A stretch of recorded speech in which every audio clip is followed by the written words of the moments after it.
Olá, seja bem-vindo mais uma vez ao programa Missão 360. Para você que está acompanhando, quem sabe pela primeira vez, ou você que já tem acompanhado e sentido realmente a importância de ser um missionário aonde você está. Esse programa tem duas propostas. A primeira, mostrar o que a Igreja Adventista tem feito ao redor do mundo para levar Jesus às pessoas. E também, o segundo objetivo é motivar você a ser um missionário aonde você está ou em algum lugar do mundo também. E é sempre bom conhecer e saborear mais experiências de missão. E hoje, mais uma vez, nós temos histórias que vão motivar você a ser uma pessoa ainda mais missionária. Nós começamos o programa de hoje com o quadro Bússola Missionária e aprendemos mais sobre o nosso país fundador, Portugal. Acompanhe comigo. Portugal é situado na extremidade ocidental da Europa. É um país litorâneo com belos castelos, paisagens encantadoras e cidades movimentadas. Portugal era uma potência mundial. Exploradores viajaram descobrindo novas terras, estabelecendo colônias na América do Sul, Ásia, África e Índia. O primeiro adventista em Portugal foi o pastor Haskell, em 1889. Partiu dos Estados Unidos como pastor missionário, com o objetivo de estabelecer planos de evangelização da mensagem adventista neste país. Hoje há mais de 9 mil membros da Igreja Adventista em Portugal, para uma população de 10 milhões de habitantes. A igreja aqui está multiplicando as atividades para compartilhar a mensagem adventista com as pessoas. Uma forma de mostrar a mensagem é através da mídia. Um estúdio de gravação produz programas para compartilhar o amor de Deus. Eles se especializam em produção vídeo. Os programas estão disponíveis online e têm um forte impacto de audiência. Mesmo com grandes esforços para trazerem as pessoas para conhecer melhor a Jesus, ainda há grandes desafios por aqui. O pastor Antônio Rodrigues é o presidente da Igreja Adventista do Sétimo Dia em Portugal e conhece bem estes desafios. Mas ele também reconhece que mais esforços precisam ser feitos para tocar as vidas das pessoas. Como Jesus fazia, um objetivo de nos misturarmos com as pessoas, mas sempre com o objetivo, claro, de levar a Cristo àqueles com quem nós contactamos. A visão evangelística do pastor Rodrigues não é nova. É uma reflexão do que Jesus fez enquanto ele estava na terra. Mas com apenas um adventista para 1000 pessoas, a transmissão da mensagem é muito difícil. Por favor, ore pelo ministério de Jesus em Portugal.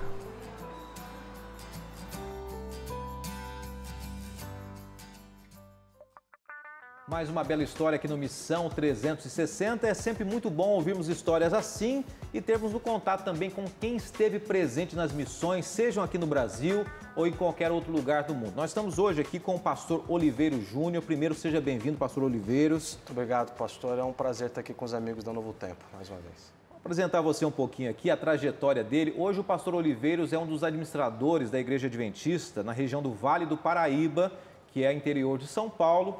Ele é de uma família de pastores também, o pai é pastor, o irmão é pastor, Jonatas Ferreira, cantou no Quarteto Arautos do Rei, hoje está fora do país. E também tem vários familiares pastores na família, sogro, tio, e aí vai. O irmão de criação, é quase um concílio pastoral quando a gente sai de férias. Ah, maravilha, uma benção. Eu estava conversando com ele aqui, normalmente a gente pensa assim, né, e pedigree, Deus...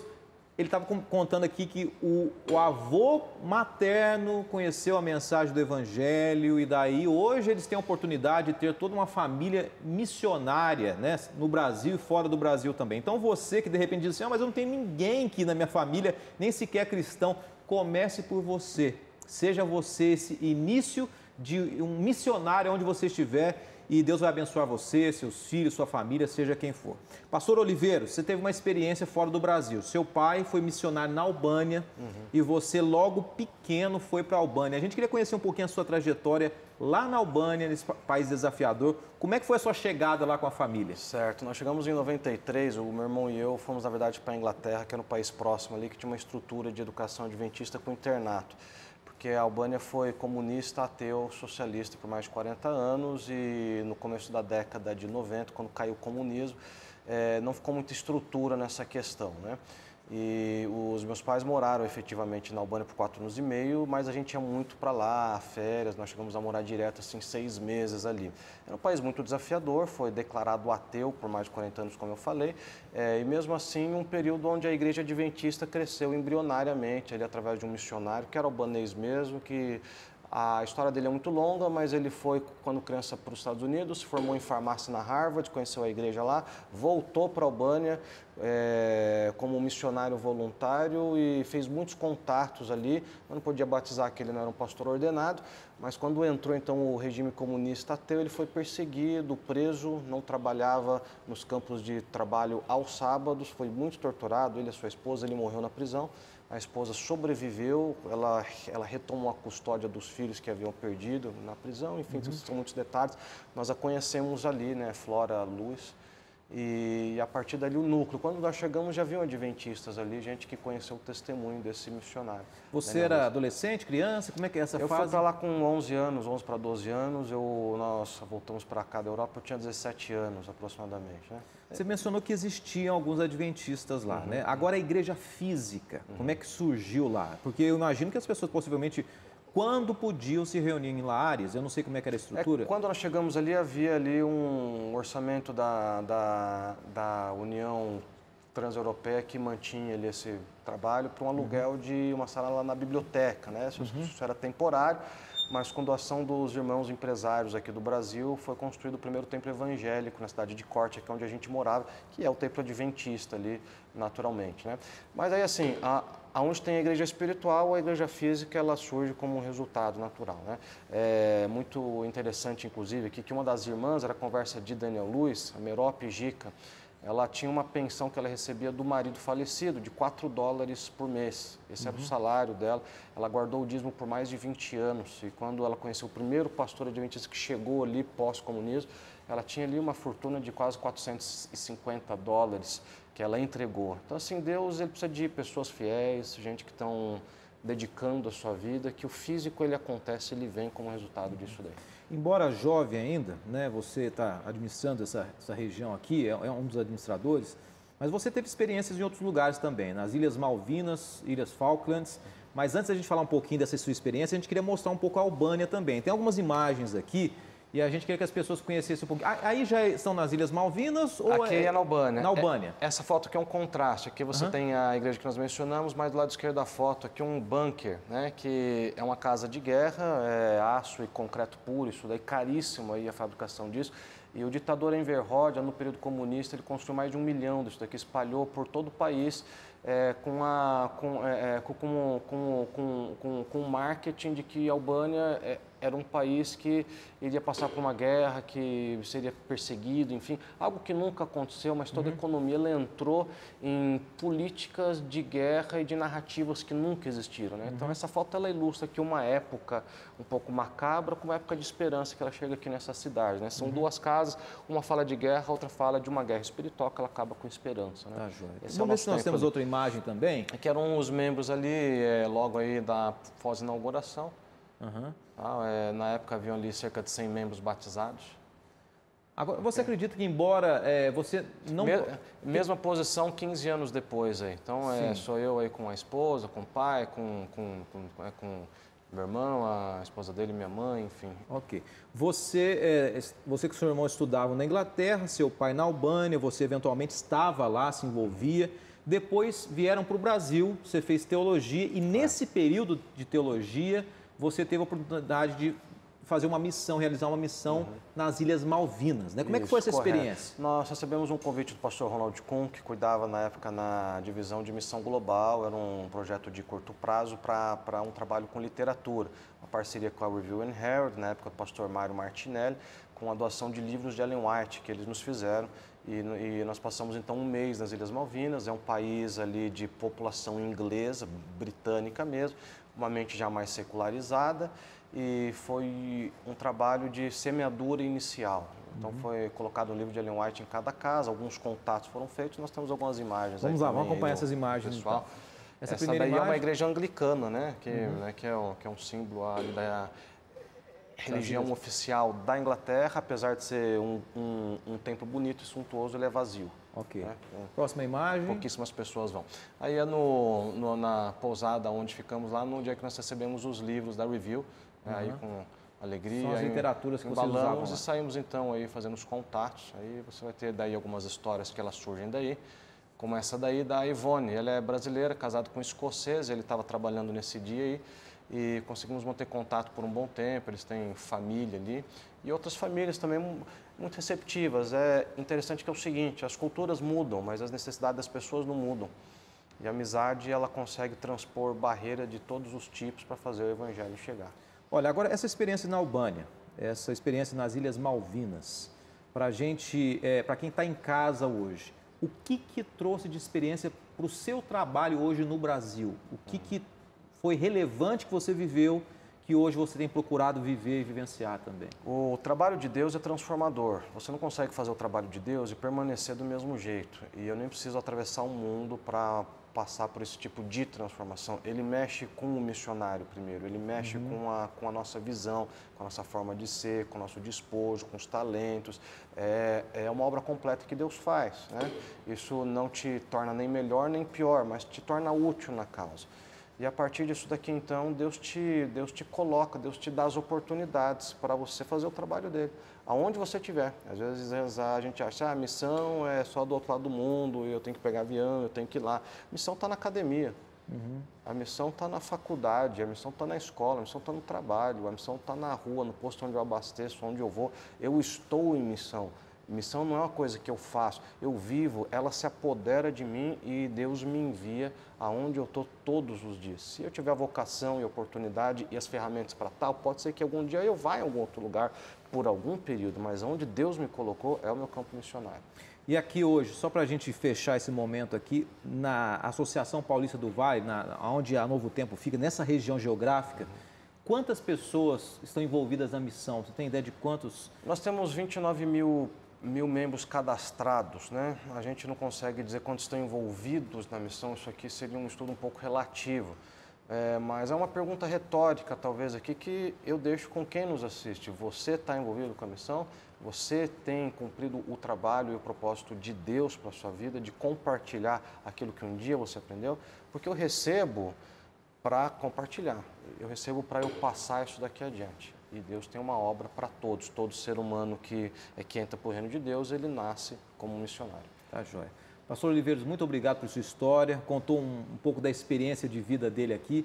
E a gente sabe que, assim como ele mencionou, eu fiz questão de fazer essa pergunta, porque existem muitos membros de igreja, muitas pessoas que se dizem cristãos. Mas mais do que tudo, a gente tem que ter uma experiência realmente missionária, uma experiência de falar do amor de Jesus. Então, você já sabe, sabe qual é o seu dom, qual é o seu talento, sua forma de se expressar e que Deus use você. Se você ainda não tem essa percepção de qual é o talento que Deus deu para você, o dom espiritual, busque a Deus e Ele vai orientar e vai usar você com certeza. Nós vamos para um rápido intervalo, daqui a pouquinho a gente volta com mais histórias aqui no Missão 360. Até já!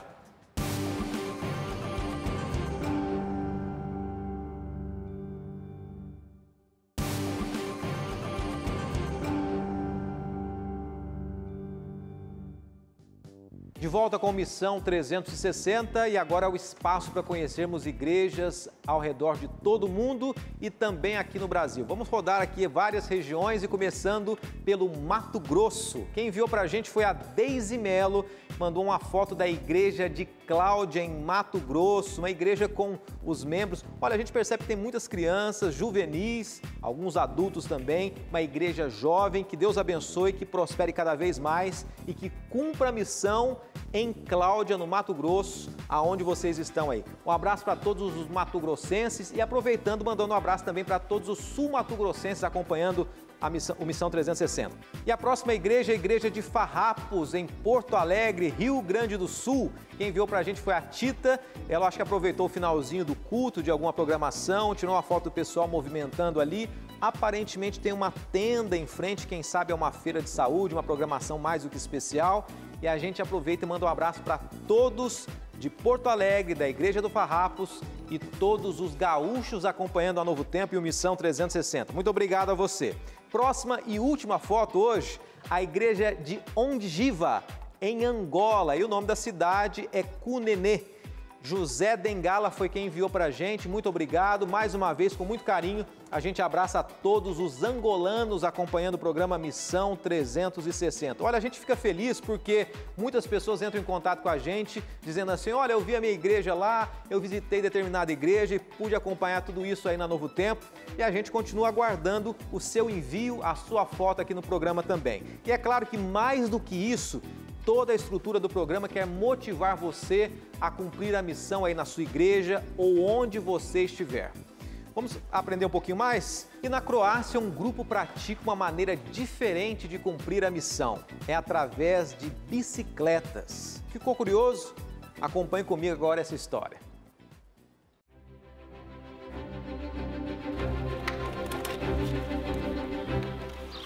Tento usar todas as coisas que faço como um ministério. Então é por isso que faço o ministério da bicicleta, do esporte. E tudo que posso fazer é tentar me relacionar com as pessoas e compartilhar o Evangelho.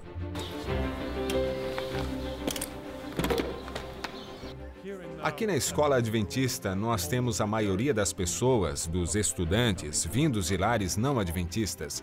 E para eles, essas atividades são as melhores oportunidades para nos misturar e conseguir enxergar as suas necessidades. Eu passo muito tempo com a juventude aqui no campus. Já que sou um professor, sempre os encontro pelos corredores e converso com eles. Minha filosofia pastoral é me relacionar com as pessoas. Às vezes, usamos atividades diferentes, como passar um tempo na natureza com as pessoas. Quando fazemos isso, nos conectamos mais autenticamente. O meu objetivo é que eles sejam saudáveis. É apresentar o Evangelho como um descanso completo e como uma experiência total onde possam ver que ser um membro da igreja é se relacionar com Deus de um modo que vai abençoar toda a sua vida.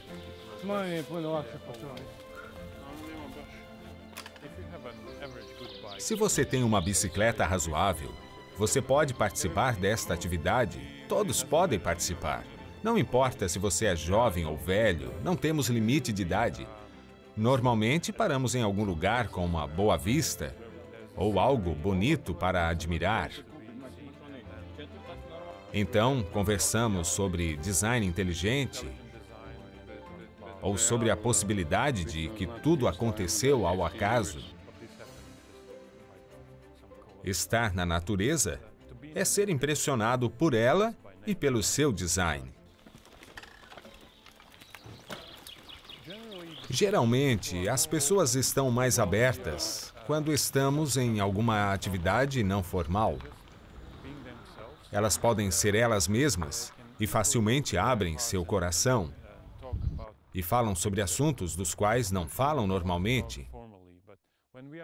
Mas quando fazemos este tipo de atividade, as pessoas se abrem e elas podem ver que realmente nos importamos. É por isso que elas se abrem, fazem perguntas e podemos começar a conversar. Por todo o mundo, missionários como Dan estão criando ministérios através de seus talentos. Eles fazem as coisas que amam e aproximam interessados. Deus nos deu talentos para que possamos fazer o nosso papel nesta missão. Existe uma grande necessidade de nos comprometermos diariamente à missão divina. É por isso que peço a oração mundial dos membros da Igreja Adventista, para orar pelas nossas instituições ao redor do mundo, para que estejamos diariamente imersos na Bíblia e conhecendo Deus, para que possamos servir as pessoas que vêm às nossas instituições.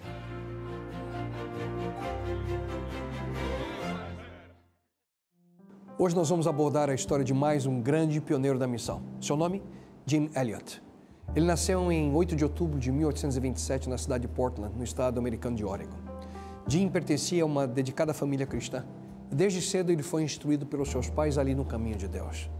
Desde jovem, Jim demonstrava ser muito talentoso e ele se destacava em todas as atividades que se envolvia. Era extremamente líder e comunicativo. Por ter a convicção de que Deus o havia chamado para servir, ele priorizou em seus estudos a melhor preparação possível para o seu ministério. Ele deu grande atenção ao estudo, por exemplo, da língua grega, sonhando assim um dia traduzir o Novo Testamento para a língua nativa de quem ainda não tivesse acesso à palavra de Deus. Ele foi fortemente impactado pela vida de outros missionários, especialmente Hudson Taylor, que serviu por mais de 50 anos como missionário na China. Jim orava mais ou menos assim: Senhor, consuma minha vida. Eu não quero uma vida longa, mas sim cheio de Ti, Senhor. Satura-me com o óleo do Teu Espírito. E durante seus estudos, ele conheceu Elizabeth Howard, com quem ele se casaria anos depois. E ela também tinha um sonho de servir como missionária em alguma parte do mundo. Em 1953, eles decidiram levar a mensagem do Evangelho às tribos indígenas da região amazônica. Naquele momento, Jim convenceu 3 amigos e as suas esposas a irem para o Equador para trabalharem com os índios Quechua.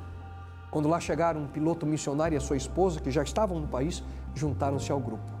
Juntos, então, as 5 famílias conseguiram estabelecer uma estação missionária entre os índios Quechua. Jim e Elizabeth, eles trabalharam na tradução do Novo Testamento para a língua daqueles indígenas. E nesse tempo, Jim soube de um outro grupo indígena, os Aucas, que tinham a fama de serem extremamente violentos, mas que não possuíam nenhum contato com o mundo exterior. Com o propósito de levar o evangelho a eles, o grupo começou a elaborar um plano que ficou conhecido como Operação Auca. Após insistente busca, o piloto missionário amigo de Jim conseguiu avistar alguns índios Aucas sobrevoando algumas áreas que foram demarcadas no mapa ali daquela operação. A partir de então, começaram sistematicamente a sobrevoar aquela área durante 4 meses, levando presentes. Eles amarravam um balde com roupas, comida, fotos dos missionários e deixavam cair ali perto da aldeia daqueles índios. Com o passar do tempo, eles perceberam que os índios retribuíam o gesto, colocando um papagaio e alguns enfeites indígenas dentro daquele balde. Com esse progresso, os 5 jovens missionários decidiram deixar as esposas na estação missionária e montaram um acampamento às margens do rio Currai, bem próximo ali dos índios. Através de uma estação de rádio de ondas curtas, eles mantinham constantemente contato com as esposas, com quem comunicava os avanços ali na comunicação com os índios Aucas. Semanas depois, um grupo de 4 índios visitaram os missionários ali no seu acampamento. No intuito de retribuir a visita, eles deram presentes e alimentos como um sinal de paz. Incentivados por uma outra visita que aconteceu no dia seguinte, Jim e seus 4 amigos missionários decidiram ir até a aldeia dos Aucas. E após mais uma vez terem sobrevoado a aldeia, eles viram um grupo de 20 a 30 índios que estavam indo em direção ao acampamento deles. E através do rádio eles comunicaram às suas esposas o que estava acontecendo e decidiram uma vez mais manter o contato com os indígenas. Quando eles viram os índios se aproximando, perceberam que eles estavam armados. E mesmo embora Jim e seus amigos tivessem armas de fogo para defender-se, eles decidiram não utilizá-las. Infelizmente, o pior aconteceu. Os índios atacaram Jim, seus amigos, e eles não puderam fazer coisa alguma. Essa tragédia aconteceu no dia 8 de janeiro de 1956. Angustiados pela demora do contato de seus maridos, as esposas solicitaram ajuda. Helicópteros das forças dos exércitos equatorianos sobrevoaram o rio Currai e finalmente encontraram os corpos dos missionários. Apesar da grande dor que sofreram, as esposas decidiram continuar com a missão e algum tempo depois foram sucedidas na evangelização dos índios Aucas. Anos mais tarde, o assassino de Jim Elliot, agora convertido a Jesus, ele batizou a filha de Jim, Elizabeth, no rio onde seu pai havia sido morto. Jim e seus amigos representam milhares de pessoas que perderam sua vida por amor ao Evangelho. O próprio apóstolo Paulo foi vítima dessa realidade. Antes de ser morto em Roma, ele escreveu ao jovem Timóteo: Você, porém, seja sóbrio em tudo, suporte os sofrimentos, faça a obra de evangelista, cumpra plenamente o seu ministério. Eu já estou sendo derramado como uma oferta de bebida. Está próximo o tempo da minha partida. Combati o bom combate, terminei a corrida, guardei a fé. Agora me está reservada a coroa da justiça que o Senhor, justo juiz, me dará naquele dia, e não somente a mim, mas também a todos os que amam a sua vinda. Foi nessa certeza que Paulo descansou. Foi na mesma certeza que Jim e seus amigos deram a sua vida pela missão. Algo é certo, A vitória eterna será sempre maior do que as perseguições e dificuldades que possam surgir. O próprio Deus nos afirma: seja fiel até a morte e eu lhe darei a coroa da vida. Cabe a nós sermos fiéis e fazer o nosso melhor aonde quer que estejamos, cumprindo a missão de fazer discípulos e aguardando o cumprimento da promessa de Deus. E nunca se esqueça, quando Deus promete, Ele cumpre. E você? O que ainda está esperando para confiar nele? Mais uma vez, obrigado, pastor Kleber, por essa mensagem. É sempre bom a gente perceber que a Bíblia é repleta de mensagens sobre a missão. E nós refletimos um pouquinho hoje sobre a importância de nos dedicarmos mais a Deus, à causa de Deus e à mensagem da pregação do Evangelho. Nós vamos agora apresentar para você quais serão os destaques da próxima semana aqui no programa Missão 360. Na semana que vem, um programa especial sobre os adventistas e o trabalho missionário através da saúde. Você confere uma enfermeira cuidando das pessoas na floresta amazônica. Uma peculiar clínica sobre rodas que está fazendo a diferença na vida das pessoas no México. E também a história de um hospital adventista no Sudão do Sul. Não deixe de conferir isso e muito mais na semana que vem.